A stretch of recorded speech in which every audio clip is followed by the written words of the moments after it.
Hello everyone, welcome to पते की बात। मैं हूं आपका दोस्त आरिस मलिक। दोस्तों, आज हम बात करेंगे कन्या सुमंगला योजना के बारे में। जानेंगे इस योजना के मुख्य उद्देश्य क्या हैं और इस योजना की क्या पात्रता है कि कौन कौन इस योजना का लाभ ले सकता है। अगर आप इस योजना का लाभ लेना चाहते हैं तो आपको किन किन डॉक्यूमेंट की ज़रूरत होगी, तो सब कुछ डिटेल में बताऊँगा इस वीडियो में। वीडियो को एंड तक ज़रूर देखिएगा। तो आइए जानते हैं इस योजना के मुख्य उद्देश्य क्या है। बालिकाओं के स्वास्थ्य व शिक्षा को प्रोत्साहन देना, बालिकाओं को स्वावलंबी बनाने में सहायता देना, बालिका के जन्म के प्रति समाज में सकारात्मक सोच विकसित करना। तो कुछ ये मुख्य उद्देश्य हैं इस योजना के। तो इसके लिए प्रदेश सरकार 6 श्रेणी में 6 डिफरेंट कैटेगरी में बालिका के एक परिवार को सहायता राशि प्रदान करती है। तो एक एक करके जानेंगे ये श्रेणी क्या है। तो पहली जो श्रेणी है, प्रथम श्रेणी है, बालिका के जन्म होने पर 2,000 रुपये एक मुश्त। अगर आपके घर पे किसी लड़की का जन्म होता है तो यूपी सरकार की तरफ से आपको 2,000 रुपये मिलेंगे। एक मुश्त का मतलब है एक बार। ये है पहली श्रेणी, पहली कैटेगरी।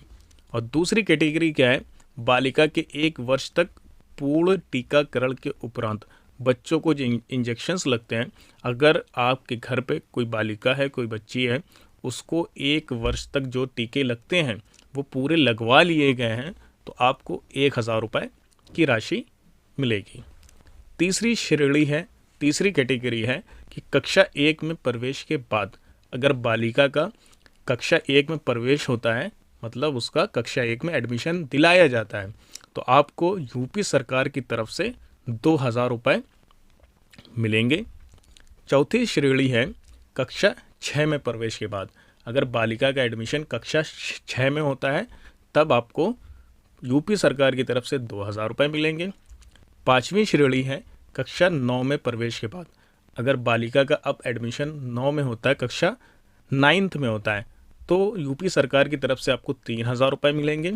और छठी श्रेणी जो है, लास्ट जो कैटेगरी है, ऐसी बालिकाएं जिन्होंने 10वीं 12वीं पास करके स्नातक में या 2 वर्षीय या अधिक अवधि के डिप्लोमा कोर्स में एडमिशन लिया हो, उनको 5,000 रुपये मिलेंगे। तो इसको अच्छे से समझ लेते हैं कि 10वीं या 12वीं पास करने के बाद स्नातक में या 2 वर्षीय अधिक डिप्लोमा कोर्स में, तो इसमें नर्सिंग कोर्स हो गया, जो नर्सिंग का कोर्स होता है, मैनेजमेंट के जो कोर्सेस होते हैं, ITI जो होता है, ये सब इसमें शामिल है, जो कि 10वीं के बाद भी हो सकते हैं। 10वीं के बाद ITI किया जा सकता है, तो 10वीं के बाद भी इस तरह के जो प्रोफेशनल कोर्सेज होते हैं, या 12वीं के बाद अगर इस तरह के किसी भी कोर्स में एडमिशन लिया है बालिका ने, तो यूपी सरकार की तरफ से 5,000 रुपये की राशि दी जाएगी। एक चीज़ समझ लेते हैं, यहाँ पे काफ़ी लोगों को कन्फ्यूज़न होता है इस बारे में। वे ये समझते हैं कि आप सिर्फ प्रथम श्रेणी जो पहली कैटेगरी की बालिका के जन्म होने पर इससे अप्लाई कर सकते हो, फिर उसके बाद जैसे बालिका बड़ी होती जाएगी और आपको इन सब कैटेगरी का लाभ मिलता रहेगा। नहीं, ऐसा नहीं है। आप किसी भी कैटेगरी से अप्लाई कर सकते हैं। मिसाल के तौर पे आप इसे ऐसे समझ सकते हैं, इस समय कोई भी वीडियो देख रहा है, अगर उसकी बहन या उनकी बेटी कक्षा 1 में प्रवेश लेने वाली है, इस साल कक्षा 1 में प्रवेश होता है, तो आप भी इस स्कीम का लाभ ले सकते हैं और आप भी इसको अप्लाई कर सकते हैं। और समझ लेते हैं इसे, अगर कोई बालिका, कोई बच्ची इस साल क्लास 9th में उसका एडमिशन होता है, तो वे भी इस स्कीम के लाभ के लिए अप्लाई कर सकते हैं। तो आप कभी भी किसी भी श्रेणी से अप्लाई कर सकते हैं। तो आइए जानते हैं इसकी पात्रता क्या है कि कौन कौन इसे अप्लाई कर सकता है। तो सबसे पहली पात्रता है वो है उत्तर प्रदेश का निवासी। तो उत्तर प्रदेश का निवासी होना चाहिए। पहली जो कंडीशन है, पहली कि आपको उत्तर प्रदेश का निवासी होना चाहिए। इस स्कीम के लिए केवल उत्तर प्रदेश के निवासी ही अप्लाई कर सकते हैं। दूसरी कि परिवार की वार्षिक आय अधिकतम 3 लाख होनी चाहिए और परिवार में अधिकतम 2 ही बच्चे होने चाहिए। तो परिवार का साइज़ यहाँ पे दिया गया है कि परिवार में अधिकतम 2 ही बच्चे होने चाहिए। और चौथी कंडीशन है कि परिवार के अधिकतम 2 ही बच्चियों को लाभ मिलेगा। इसका मतलब ये है कि अगर परिवार में 2 बच्चियाँ हैं तो 2 से ज़्यादा बच्चियों को लाभ नहीं मिलेगा। पांचवी कंडीशन समझते हैं। तो तीसरी कंडीशन में हमने जाना था कि परिवार का साइज़ क्या होना चाहिए, 2 होना चाहिए। लेकिन अगर दूसरी बार में जुड़वा बच्चे होते हैं तो यहाँ पे एक छूट दी गई है। तो जुड़वा बच्चे होने पर तीसरी संतान के रूप में लड़की को भी लाभ मिलेगा। अगर दूसरी बार में जुड़वा बच्चे हो रहे हैं तो परिवार में बच्चों की संख्या 3 हो गई, लेकिन जुड़वा होने पर इसमें छूट दी जा रही है। आपने तीसरी कंडीशन में जाना था कि अगर परिवार का साइज 2 बच्चों का है, 2 बच्चों से ज़्यादा होगा तो लाभ नहीं मिलेगा, लेकिन जुड़वा संतान होने पर, जुड़वा बच्चे होने पर इसमें छूट दी जा रही है। अगर सेकेंड टाइम जुड़वा बच्चे होते हैं और उसमें लड़की है तो तीसरी संतान के रूप में लड़की को भी लाभ मिलेगा। इस कंडीशन में यहाँ पे ये छूट दी जा रही है परिवार के साइज में। और छठी कंडीशन है, यदि परिवार ने अनाथ बालिका को गोद लिया है तो भी इस स्कीम का लाभ मिलेगा। अगर आप किसी अनाथ बालिका को गोद ले लेते हैं तो भी इस स्कीम का लाभ मिलेगा। और आपने जो अनाथ बालिका को गोद लिया और आपकी जो जैविक बालिका है, अगर आपकी पहले से कोई बालिका थी तो दोनों को मिला के अधिकतम 2 ही बच्चियों को इस स्कीम का लाभ मिलेगा। तो ये हो गई पात्रता कि इस स्कीम का कौन कौन लाभ ले सकता है। तो आइए जानते हैं, अगर आप भी इस स्कीम का लाभ लेना चाहते हैं तो आपको किन किन डॉक्यूमेंट की ज़रूरत होगी। तो document during applicant registration, online registration के लिए ज़रूरी डॉक्यूमेंट, ये जो डॉक्यूमेंट हम बात करने चाह रहे हैं ये सभी को ज़रूरत होगी। आप जिस भी श्रेणी से अप्लाई करना चाहते हैं, यहाँ पे 6 श्रेणी बताई गई हैं, 6 कैटेगरी बताई गई हैं। इन 6 कैटेगरी में से आप जिस भी कैटेगरी से अप्लाई करेंगे आपको इन डॉक्यूमेंट की ज़रूरत होगी। तो सबसे पहला जो डॉक्यूमेंट है वो आपका किस तरह का है, एड्रेस प्रूफ है, निवास का प्रमाण है। आपको एड्रेस प्रूफ देना होता है कि आप उत्तर प्रदेश के निवासी हैं। इसमें आप क्या क्या यूज़ कर सकते हैं एड्रेस प्रूफ में, आप अपना आधार कार्ड यूज़ कर सकते हैं। अगर आपके पास आधार कार्ड नहीं है आप अपना वोटर आईडी यूज़ कर सकते हैं, पासपोर्ट यूज़ कर सकते हैं, राशन कार्ड यूज़ कर सकते हैं, बैंक पासबुक यूज़ कर सकते हैं, ड्राइविंग लाइसेंस यूज़ कर सकते हैं, बिजली का बिल यूज़ कर सकते हैं, गैस कनेक्शन बुक, जल या गृह कर रसीद में से कोई एक। मैंने जितने भी यहाँ पे डॉक्यूमेंट्स बताए हैं आपको सारे नहीं चाहिए, इन सब में से कोई भी एक। तो आसान शब्दों में मैं आपको बताऊं, कोई भी एक ऐसा सरकारी डॉक्यूमेंट जिस पर एड्रेस होता है, एक ऐसा सरकारी डॉक्यूमेंट जिस पर एड्रेस होता है वो आपको चाहिए निवास के प्रमाण के रूप में। आजकल वैसे आधार सबके पास होता है, तो आपके पास अगर आधार कार्ड है तो आप उसे यूज़ में ले सकते हैं एज अ एड्रेस प्रूफ। तो सेकेंड टाइप जो है आपका डॉक्यूमेंट आपको चाहिए होगा आपका आइडेंटिटी प्रूफ, पहचान का प्रमाण। तो आपको चाहिए है सेकंड जो टाइप है आपका डॉक्यूमेंट का वो है आपका पहचान का प्रमाण। तो इसमें भी आप क्या यूज़ कर सकते हैं, आधार कार्ड अपना। अगर आपके पास आधार कार्ड है तो आधार कार्ड आपका एड्रेस प्रूफ भी हो गया और आपका आइडेंटिटी प्रूफ भी हो गया, आपका पहचान का प्रमाण भी हो गया। इसके अलावा आप वोटर आईडी यूज़ कर सकते हैं, passport, ration card, bank passbook, driving licence में से कोई एक। और आप इसमें आइडेंटिटी प्रूफ में, पहचान के प्रमाण में पैन कार्ड भी यूज़ ले सकते हैं। तो ये हो गया आपका सेकेंड टाइप का डॉक्यूमेंट जो आपको ज़रूरत होगी अप्लाई करने के लिए। तो तीसरा जो डॉक्यूमेंट है आपको चाहिए वो है बैंक पासबुक। तो तीसरा जो डॉक्यूमेंट है आपको चाहिए होगा वो है आपका बैंक पासबुक चाहिए होगा। तो आइए जान लेते हैं बैंक खाता किसका होना चाहिए। बैंक खाता अगर माता का है ज़्यादा बेहतर है, पिता का भी लगाया जा सकता है। अगर माता और पिता दोनों में से कोई नहीं है, दोनों की ही मृत्यु हो गई है, ऐसी स्थिति में अभिभावक का बैंक खाता लगाया जाएगा। अगर बालिका बालिग है, 18 वर्ष की उम्र पूरी कर चुकी है, तो बैंक खाता बालिका का लगेगा। अगला जो डॉक्यूमेंट है वो है डेथ सर्टिफिकेट, मृत्यु प्रमाण पत्र। तो मृत्यु प्रमाण पत्र हर किसी को नहीं चाहिए, ये सिर्फ उसी कंडीशन में चाहिए अगर बच्चे के माता पिता में से किसी की मृत्यु हो गई है। अगर बच्चे के माता पिता नहीं रहे हैं तो इस कंडीशन में डेथ सर्टिफिकेट आपको देना हो। तो ये हो गए वे डॉक्यूमेंट जो आपको रजिस्ट्रेशन के समय चाहिए। आप जिस भी कैटेगरी से अप्लाई करेंगे आपको इन सब डॉक्यूमेंट की ज़रूरत होगी। तो आइए जानते हैं आपको कैटेगरी वाइज, चरण वाइज आपको एक्स्ट्रा क्या क्या डॉक्यूमेंट की ज़रूरत होगी। तो पहले चरण में, पहली कैटेगरी में आपको किन किन डॉक्यूमेंट की ज़रूरत होगी रजिस्ट्रेशन के बाद। तो पहला क्या है आपका बालिका का नवीनतम फ़ोटो, एक नया फ़ोटो चाहिए आपको बालिका का। दूसरा आपको बालिका का परिवार के साथ नवीनतम फ़ोटो, बालिका का परिवार के साथ एक नया फ़ोटो होना चाहिए। तीसरा है शपथ पत्र, आपको एक एफिडेविट देना होता है। तो शपथ पत्र से ही यहाँ पे काम चल जाता है, आपको इनकम सर्टिफिकेट की ज़रूरत नहीं है। फिर उसके बाद आपको एक बच्ची का जन्म प्रमाण पत्र देना है पहली कैटेगरी के लिए। फिर उसके बाद जो लास्ट डॉक्यूमेंट आपको देना होगा वो है संस्थागत प्रसव का प्रमाण, इंस्टीट्यूशनल डिलीवरी का प्रमाण पत्र देना होगा। तो आइए समझते हैं संस्थागत प्रसव इंस्टीट्यूशनल डिलीवरी क्या है और इसका प्रमाण पत्र क्या होता है।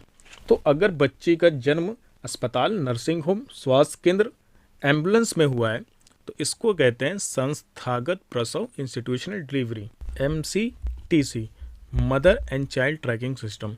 तो इससे रिकॉर्ड रखा जाता है कि कितने लोगों का संस्थागत डिलीवरी हुई है, संस्थागत प्रसव हुआ है। तो आपको इसका प्रमाण देना होता है, चूँकि ये प्रमाण पत्र आपको अस्पताल से मिल जाता है। अगर किसी वजह से संस्थागत प्रसव इंस्टीट्यूशनल डिलीवरी नहीं हुई है तो एक कंडीशन हो सकती है यात्रा के दौरान, इमरजेंसी में यात्रा के दौरान अगर ऐसा हुआ है तो इस कंडीशन में भी इस स्कीम का लाभ मिलेगा। लेकिन उसकी एक कंडीशन है कि अगर जच्चा माता को पंजीकरण हुआ हो, नियमित जांचें व टीकाकरण हुआ हो तो इस स्कीम का लाभ मिलेगा। आपको पंजीकरण, टीकाकरण और नियमित जांचें का प्रमाण देना होगा, इसको अपलोड करना होगा। अगर डिलीवरी घर पर ANM या आशा कार्यकर्ता की देखरेख में हुई है तो भी इस स्कीम का लाभ मिलेगा। आपको करना क्या है, आपको ANM या आशा कार्यकर्ता से प्रमाण पत्र लेना है और उस प्रमाण पत्र को संबंधित मेडिकल अधिकारी से, मेडिकल ऑफिसर से वेरीफाई कराना है और उसको अपलोड करना होगा।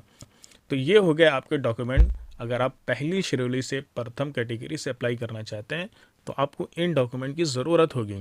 तो यहाँ पे इम्पॉर्टेंट बात ये है, आपको ये जानना होगा कि अगर आप इस स्कीम का लाभ लेना चाहते हैं, प्रथम श्रेणी से अप्लाई करना चाहते हैं तो बालिका के जन्म से 6 महीने के अंदर अप्लाई करना होगा। बालिका का जन्म हो गया, उस जन्म तिथि से अगले जो 6 महीने हैं वो 6 महीने के अंदर अंदर अप्लाई करना होगा, तभी आपको इस स्कीम का लाभ मिलेगा। अगर बालिका की उम्र 6 महीने से ज़्यादा हो गई आपको इस स्कीम का लाभ नहीं मिलेगा। तो आइए बात करते हैं दूसरे चरण के लिए ज़रूरी डॉक्यूमेंट, आपको क्या एक्स्ट्रा डॉक्यूमेंट चाहिए अगर आप सेकेंड स्टेज से अप्लाई करना चाहते हैं। तो सेम वही, बालिका का नवीनतम फ़ोटो, बालिका का परिवार के साथ नवीनतम फ़ोटो, शपथ पत्र। तो पहला, दूसरा या तीसरा, ये 3 चीज़ें आपको सारे ही चरण में चाहिए होंगी।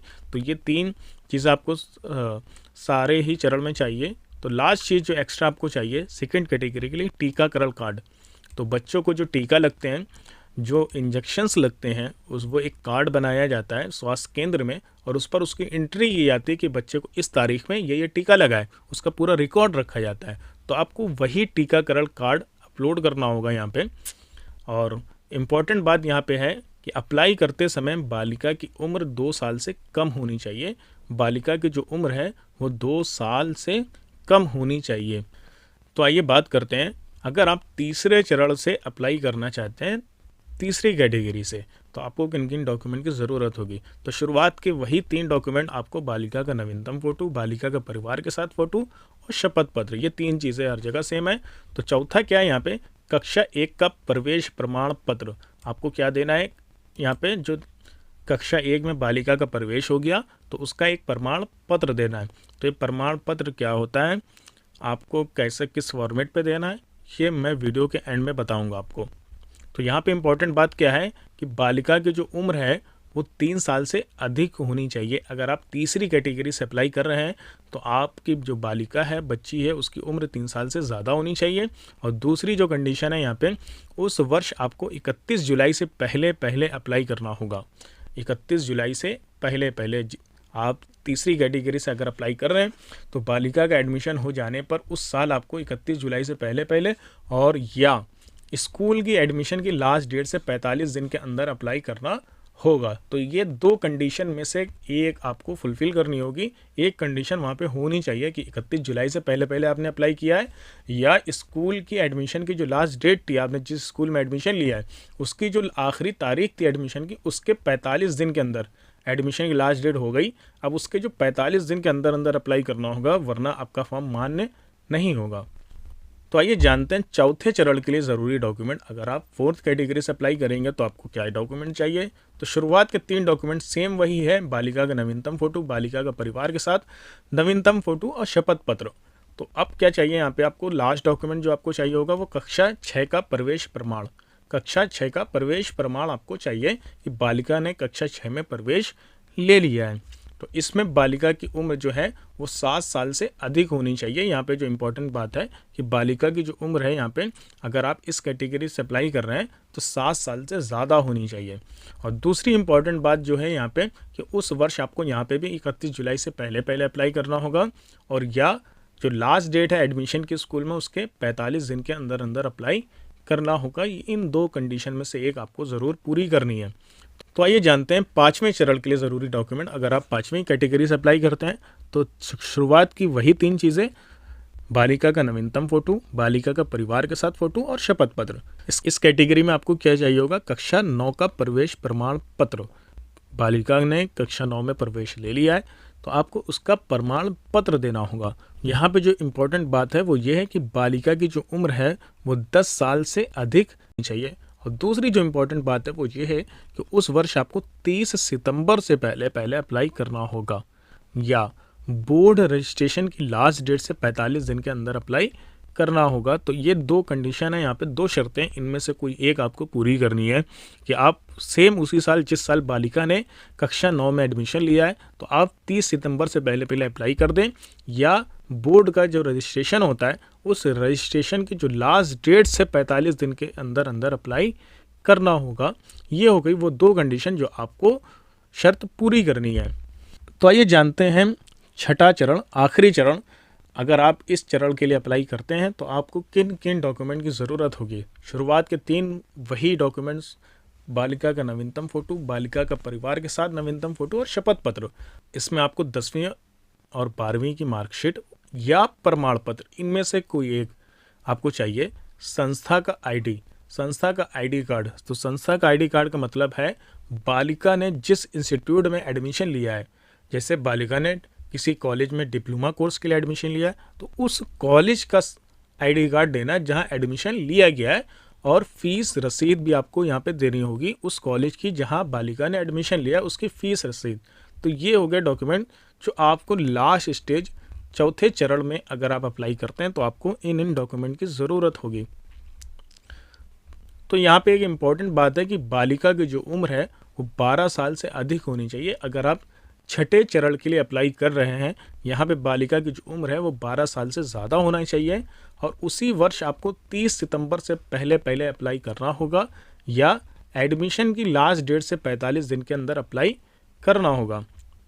तो ये हो गई 2 कंडीशन जो छठे चरण के लिए इम्पोर्टेंट है, आपको पूरी करनी है। तो आइए जानते हैं इस स्कीम में मिलने वाली राशि का भुगतान कब और कैसे होगा। इस स्कीम में जो राशि मिलती है वो कैसे मिलेगा और कब तक मिलेगा। तो आवेदन के पश्चात 3 माह के अंदर सीधे बैंक खाते में। तो अगर आपने आवेदन किया है तो उसके बाद 3 माह के अंदर, 3 महीने के अंदर अंदर ये राशि आपको मिल जाती है, आपके बैंक खाते में मिल जाती है, जो बैंक खाता आपने प्रोवाइड कराया था। तीसरे, चौथे, 5वें और छठे चरण में, छठे कैटेगरी में, इन 4 कैटेगरी में प्रवेश प्रमाण पत्र मांगा गया है। तो आइए जानते हैं प्रवेश प्रमाण पत्र कैसा होना चाहिए, किस फॉर्मेट पर होना चाहिए और ये कैसे बनेगा। तो कुछ ये आप अपनी स्क्रीन पर इस समय देख रहे हैं, तो इस फॉर्मेट पर आपको प्रवेश प्रमाण पत्र देना होता है। तो इसमें सबसे पहले आपको यहाँ पे कक्षा लिखनी है, फिर विद्यालय का नाम एवं पता, इस तरह से, और इनमें तीनों में से किसी एक पे टिक करना है कि आपका जो स्कूल है वो कैसा है, राजकीय है, सरकार द्वारा सहायता प्राप्त है या मान्यता प्राप्त है। किस कैटेगरी में आपका आता है कि वो गवर्नमेंट स्कूल है या गवर्नमेंट एडेड है, गवर्नमेंट से सहायता मिलती है उसे, या गवर्नमेंट से मान्यता प्राप्त है। तो ये पूरी डिटेल भरनी होती है और आपको प्रिंसिपल से इसे वेरीफाई कराना है, प्रिंसिपल की मोहर और साइन वगैरह होगी। ये हो गया आपका प्रवेश प्रमाण पत्र। अगर आपका जो स्कूल है जहाँ बालिका ने एडमिशन लिया वो स्कूल जो है गवर्नमेंट स्कूल है तो आपका प्रमाण पत्र ऐसे ही चल जाएगा, सिर्फ प्रिंसिपल की मोहर लग जाए, प्रिंसिपल इसे वेरीफाई कर दें।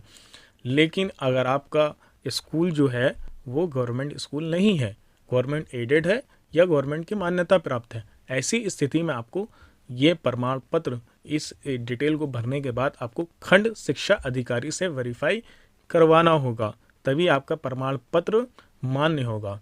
ये जो फॉर्मेट आप देख रहे हैं ये 6th कैटेगरी के लिए, छठी चरण के लिए। कि आपको छठी कैटेगरी से अगर आप अप्लाई करते हैं तो कि इस तरह से फॉर्मेट पे आपको प्रवेश प्रमाण देना होता है। हर कैटेगरी में आपसे एक शपथ पत्र मांगा गया है, एफिडेविट। तो आइए जानते हैं वो एफिडेविट किस फॉर्मेट पर होना चाहिए। यहाँ पर इस स्कीम का लाभ लेने के लिए आपको इनकम सर्टिफिकेट, आय प्रमाण पत्र की ज़रूरत नहीं होती है। आपको सिर्फ एक एफिडेविट, एक शपथ पत्र देना होता है जो कि 10 रुपये के स्टाम्प पेपर पर होता है। तो उसका फॉर्मेट कुछ इस तरह से है, मैं आपको दिखा रहा हूँ स्क्रीन पे। आप ये फॉर्मेट जब आप फॉर्म भरते हैं वहाँ से आप डाउनलोड कर सकते हैं। आपको इस तरह से एक शपथ पत्र देना होगा जो कि 10 रुपये के स्टाम्प पेपर पर होगा। तो ये हो गए वे डॉक्यूमेंट जो आपको अप्लाई करने के लिए ज़रूरत होगी। अगर आपके मन में इस योजना को लेकर कोई सवाल है तो हमें कमेंट सेक्शन में ज़रूर बताइएगा। अगर आपको मेरा ये वीडियो पसंद आया हो तो वीडियो को ज़रूर लाइक करें और ज़्यादा से ज़्यादा शेयर करें ताकि ज़्यादा से ज़्यादा लोगों तक ये वीडियो पहुँच सके और हर गरीब इस स्कीम का लाभ उठा सके। जय हिंद दोस्तों।